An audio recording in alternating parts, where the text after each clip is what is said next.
अमीर बहू का कपड़ों का शोरूम, गरीब बहू का ठेला। मुझे माफ करना पूजा, लेकिन आज मैं सिर्फ इतने ही पैसे कमा पाया हूँ। अगर ऐसा ही चलता रहा तो पता नहीं हम माँ का इलाज कैसे कराएंगे।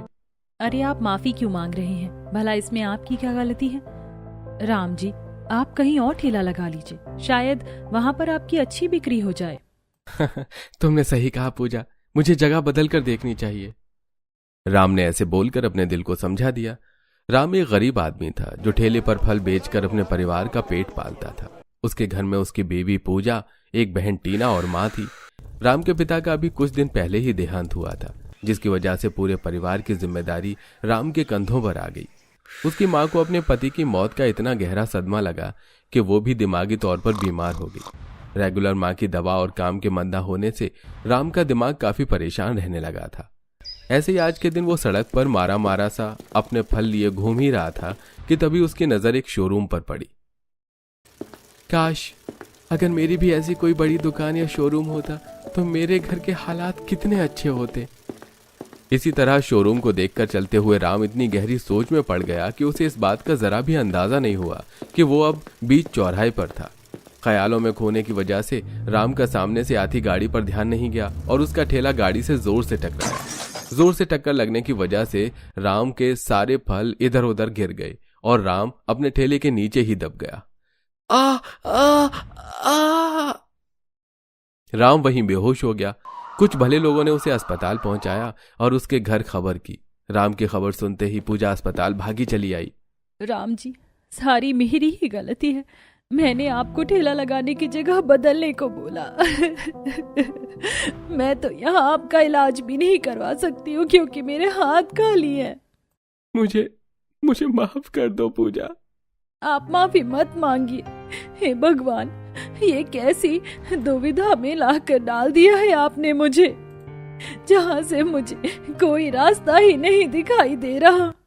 नहीं भाभी, ये आप क्या कह रही हैं? आप तो बहुत समझदार हैं, ऐसे मत बोलिए। टीना ने किसी तरह अपनी भाभी पूजा को संभाला, जो लगभग जिंदगी से हार मान चुकी थी। लेकिन पूजा में अभी भी कहीं उम्मीद की एक किरण बाकी थी, जिस पर वो फिर से खड़ी हुई और उसने यूं हार मानने से बेहतर कुछ करने की सोची। मैं यूं हार मान कर नहीं बैठ सकती, ये मेरे परिवार का सवाल है। मुझे हर हाल में इनके लिए कुछ करना होगा। रात के सन्नाटे में जब सभी बेखबर होकर सो रहे थे, वहीं पूजा की आंखों में नींद की छवि भी नहीं थी। उसके दिमाग में लगातार ये चल रहा था कि वो अब अपने घर को कैसे चलाएगी। यही सोचते सोचते रात ढल गई। अगले दिन घर में जो भी थोड़े बहुत पैसे रखे, वो पूजा उन्हीं को घर के खर्चे के लिए लेकर निकल गई। भला इतने से पैसों से मैं माँ और राम जी के लिए दवाइयाँ कैसे ला पाऊंगी? ऐसा करती हूँ, मैं इन पैसों से थोड़ी सी दाल और चावल ले लेती हूँ, जिससे मैं अपने घर के 3 लोगों का पेट तो भरवा ही सकती हूँ। माँ जी और राम जी की दवाइयाँ ज्यादा जरूरी हैं। पहले पूजा ने सबसे पहले एक स्टोर से राम और अपनी सास के लिए दवाई ली और फिर बचे हुए कुछ पैसों से वो थोड़ी सी दाल और चावल लेकर घर आ रही थी कि तभी रास्ते में उसे बड़ा शोरूम दिखाई दिया, जिसके सामने राम का एक्सीडेंट हुआ था। पूजा देखने लगी कि शोरूम में तरह तरह के कपड़े लगे हुए थे, जिससे उसे याद आया कि शादी से पहले वो भी इसी तरह कपड़े डिजाइन किया करती थी। उसके डिजाइन किए हुए कपड़ों की चर्चा दूर दूर तक फैली हुई थी। पूजा बड़ी दयालु थी। वो बच्चों के लिए फ्री में बड़ी सुंदर सुंदर ड्रेसेस सिलकर उन्हें पहनाया करती, लेकिन शादी होने के बाद अब हालातों से मजबूर होकर उसे कोई कपड़ा सिले एक अरसा हो चुका था। अगर हमारे साथ किस्मत इस तरह के खेल ना खेलती तो आज भी मैं इसी तरह कपड़े डिजाइन कर रही होती। निराश मन लिए पूजा अपने घर वापस लौटी। भाभी, क्या आप कुछ ला पाई? हाँ टीना, राम जी और माँ जी की दवाइयाँ ज्यादा जरूरी थी, इसलिए मैंने पहले दवाइयाँ ली और किसी तरह में थोड़े से पैसे बचाकर ये दाल चावल ले आई हूँ। इससे आज तो हमारे घर में चूल्हा जल जाएगा, लेकिन अब हमारे पास कुछ नहीं बचा है। अब कल के लिए हमें कुछ सोचना पड़ेगा। अपनी भाभी को इस तरह की मुश्किल वक्त में भी हार न मानते देख टीना की आंखों में आंसू आ गए। इसके बाद पूजा ने खिचड़ी बनाई, जिससे उसने राम और शारदा का तो पेट भरवा दिया, लेकिन अब पतीले में सिर्फ एक जने की ही लायक खिचड़ी बची हुई थी और उसने वो सारी खिचड़ी अपनी ननद टीना को दे दी। ये देख टीना बोली, ये क्या भाभी, अगर आप सारी खिचड़ी मुझे दे देंगी तो आप क्या खाएंगी?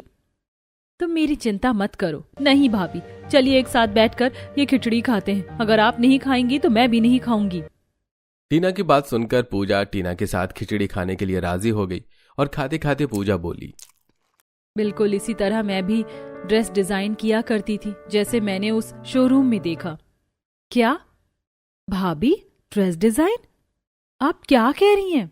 अरे अरे कुछ नहीं, बस रास्ते में मैंने एक कपड़ों का शोरूम देखा जहां पर काफी सुंदर ड्रेसेस लगी हुई थी, तो मुझे याद आ गया कि मैं भी शादी से पहले कुछ ऐसी ड्रेसेस बनाया करती थी। लेकिन छोड़ो भाभी, अगर आप अच्छी ड्रेसेस डिजाइन कर सकती हैं तो क्यों ना आप यही काम कर लें। काम? तुम जानती तो हो टीना कि ड्रेस डिजाइन करने में कितना पैसा लग जाता है, कपड़ा, तरह तरह का सामान वगैरह, और हमारे पास तो बिल्कुल भी पैसे नहीं हैं। पूजा की बात सुनकर टीना उठकर अपने बैग में से कुछ पैसे निकाल कर लाई, जिन्हें देखकर पूजा पूरी तरह हैरान हो गई। अरे टीना, ये पैसे ये तुम्हारे पास कहाँ से आए? भाभी, ये पैसे मैंने अपनी कॉलेज की फीस भरने के लिए जोड़ रही थी, लेकिन अब जब मैं कॉलेज जा ही नहीं रही हूँ तो ये मेरे किसी काम के नहीं, इसलिए आप इन्हें रख लीजिए। आप इनसे एक नया काम शुरू कर सकती हैं। लेकिन टीना, ये पैसे तो तुम्हारे हैं, मैं इन्हें कैसे ले सकती हूँ भला? टीना ने पूजा के लाख मना करने के बाद भी वो पूजा को अपने साथ सस्ते कपड़े के बाजार में ले गई, जहां पर अच्छा कपड़ा सस्ते दामों में मिल रहा था। टीना को विश्वास था कि उसकी भाभी अपनी ड्रेस डिजाइनिंग की कला से उनके घर के हालात फिर से अच्छे कर देगी। वो पूजा को बाजार से कई तरह का कपड़ा दिलाकर लेकर आई।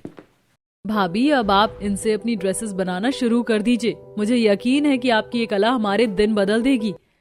तुम्हारा शुक्रिया टीना, आज तुम्हारी वजह से मैं फिर से अपनी कला को काम में ला सकूंगी।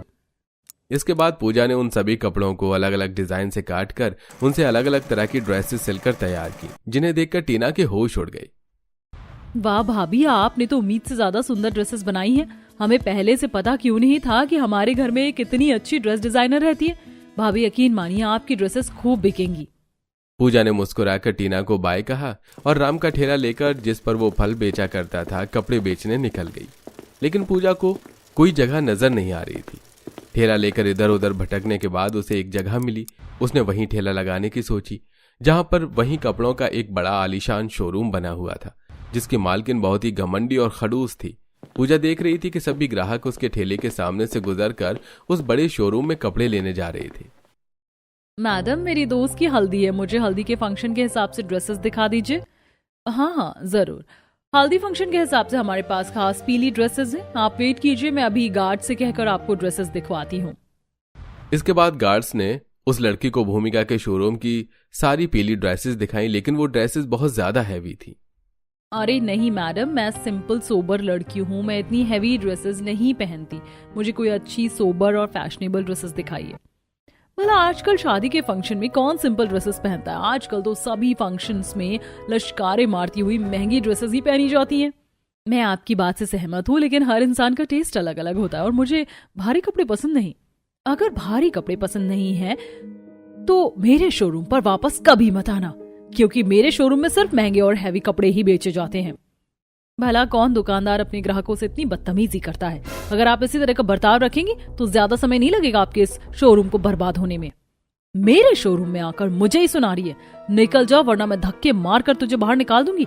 आई बड़ी मुझे बताने वाली कि क्या होगा और क्या नहीं। वो लड़की भूमिका के शोरूम से बुरा भला कहते हुए वापस आई। उसकी आवाज सुनकर पूजा ने उसकी तरफ देखा और उससे बोली, अरे लगता है आपको शोरूम में कोई ड्रेस पसंद नहीं आई।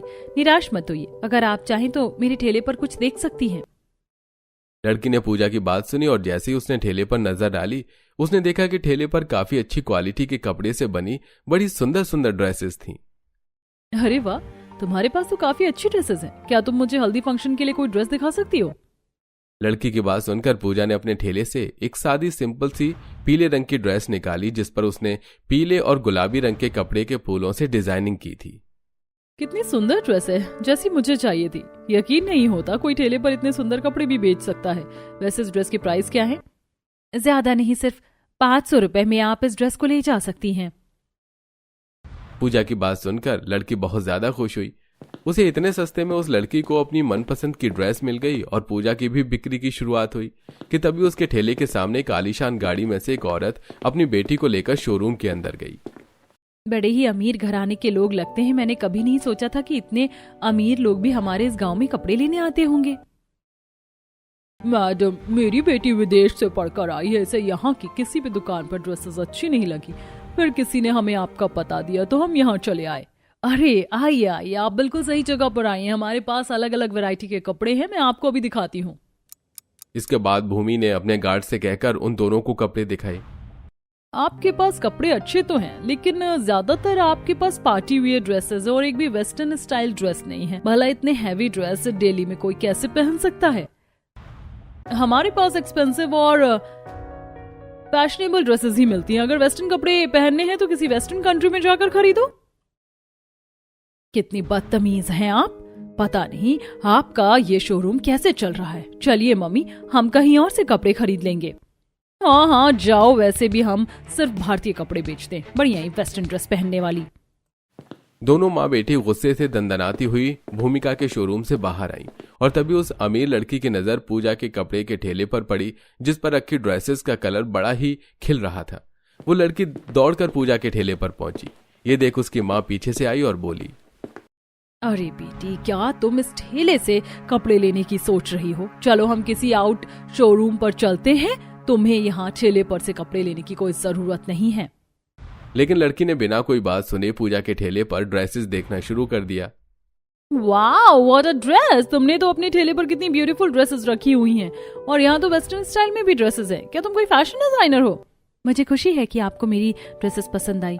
मैं कोई फैशन डिजाइनर तो नहीं, लेकिन मुझे ड्रेसेस डिजाइन करना बहुत पसंद है। इसके बाद अमीर औरत ने भी पूजा की ड्रेसेस देखी और उसे भी ड्रेसेस बहुत पसंद आई। फिर वो दोनों पूजा के ठेले से कई ड्रेसेस लेकर गईं और ये सब भूमिका अपनी दुकान के शीशे से देख रही थी। इस लड़की को मेरे शोरूम के बराबर में ठेला लगाने की इजाजत किसने दी? और तो और ये मेरे ग्राहकों को भी अपने सस्ते कपड़े बेच रही है। गुस्से में भूमिका शोरूम से बाहर आई और पूजा से चिल्लाकर बोली, क्या समझती हो तुम खुद को, हाँ, कि तुम मेरे सालिशान शोरूम के पास आराम से ठेला लगाकर अपने बेकार से कपड़े बेच सकती हो?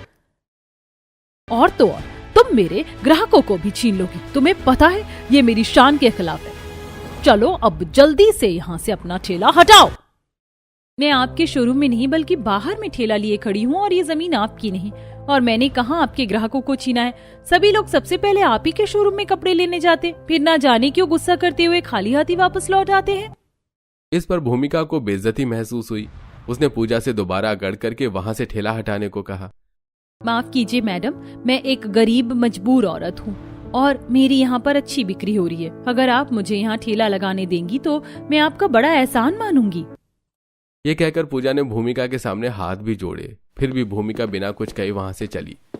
पूजा को लगा कि शायद भूमिका के दिल में उसके लिए रहम आ गया है, लेकिन बाद में जो हुआ वो पूजा ने बिल्कुल भी नहीं सोचा था।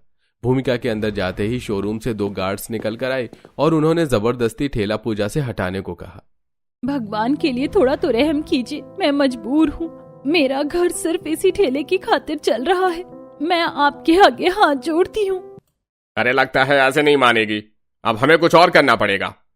इतना कहकर भूमिका के दोनों गार्ड्स ने पूजा के सारे कपड़े इधर उधर फेंकने शुरू कर दिए। रुक जाइए, भगवान के लिए ऐसा मत कीजिए।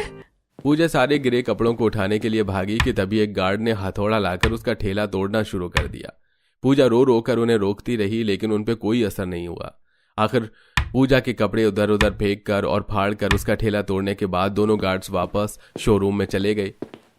सभी आते जाते लोग ये सब देख रहे थे, लेकिन किसी की इतनी हिम्मत नहीं थी कि भूमिका के खिलाफ जाकर वो उस बेचारी की मदद करती। पूजा रोती हुई अपने सारे कपड़े उठा रही थी कि तभी जोरदार बारिश होने लगी और जो कपड़े जमीन पर पड़े हुए थे उन पर अब कीचड़ के गहरे दाग लग चुके थे। ऐसी क्या गलती हुई हमसे जो सजा का सिलसिला खत्म ही नहीं हो रहा? आखिर कब तक हमें ये सब सहना होगा? पूजा अपने हाथों में कपड़े लिए वहीं जमीन पर बैठकर रोने लगी और उस दिन आसमान भी उसके साथ साथ रो रहा था। फिर जब पूजा बारिश से भीगती हुई घर पहुंची तो टीना उसे देखकर पूरी तरह चौंक गई। भाभी आप इस तरह, क्या हुआ? भाभी कुछ बोलिए ना। इस पर पूजा ने कोई जवाब नहीं दिया और आंखों में आंसू लेकर मुस्कुराती हुई घर के अंदर चली गई। उस दिन को हुए अब 1 महीना हो चुका था।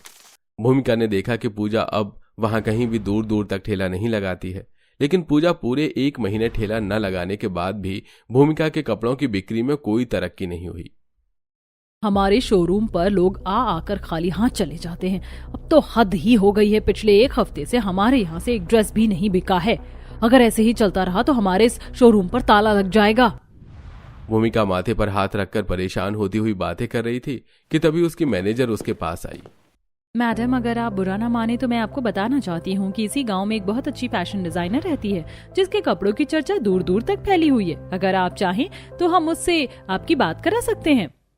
क्या सच में? इसी गांव में? तो फिर अभी मुझे उस डिजाइनर के पास लेकर चलो। भूमिका के कहने पर उसकी मैनेजर उसे गाड़ी में बिठाकर उसे उस डिजाइनर के पास लेकर जाने लगी। कितनी बेकार जगह है ये, कितने गरीब और छोटे लोग हैं यहाँ पर। भला यहाँ पर कोई अच्छी डिजाइनर कैसे मिल सकती है? गाड़ी में बैठे बैठे भूमिका अपना मन बदलने ही वाली थी कि तभी उसे दूर एक छोटे से घर के बाहर कुछ ड्रेसेस टंगी हुई दिखाई दी। और जैसे जैसे गाड़ी आगे बढ़ी और उन ड्रेसेस के करीब पहुंची, वाह, कितनी अच्छी ड्रेसेस हैं। सोचा नहीं था कि कोई ऐसे गांव में भी इतनी अच्छी ड्रेसेस तैयार कर सकता है। इतना कहकर भूमिका गाड़ी से उतरी और उस छोटे से घर के अंदर पहुंची। पर जहां उसने जो देखा उसे देखकर उसके पैरों तले जमीन खिसक गई। उसने देखा कि वहां पर बैठी हुई पूजा अपनी मशीन पर कपड़े सिल रही थी, जिसको उसने बड़ी बेरहमी से अपने शोरूम के पास से उसका ठेला तोड़वाकर उसे वहां से भगाया था। और बाजू में एक लड़की बैठी थी जो उसे कपड़े काट कर दे रही थी, जिससे पूजा बताकर अपने कपड़े कटवा रही थी। और सबसे ज्यादा हैरानी की बात भूमिका के लिए ये थी कि वहां फोन लोग बिस्तर पर लेटे हुए, जो कि देखने से काफी कमजोर और बीमार लग रहे थे। भूमिका के मुंह से एक शब्द नहीं निकला कि उसकी आंखों से आंसुओं का झरना बहने लगा। अचानक जैसे ही पूजा की नजर दरवाजे पर पड़ी तो वो भी वहां रोती हुई भूमिका को देखकर हैरान रह गई। अरे मैडम, आप यहाँ कैसे? भूमिका बिना कुछ कहे सुने सीधे पूजा के गले लगकर रोने लगी। मुझे माफ कर दो, मुझे नहीं पता था कि तुम अपने हालातों से इतनी मजबूर हो। मैंने तुम्हारा रोजी रोटी कमाने का जरिया छीन लिया, मुझे माफ कर दो।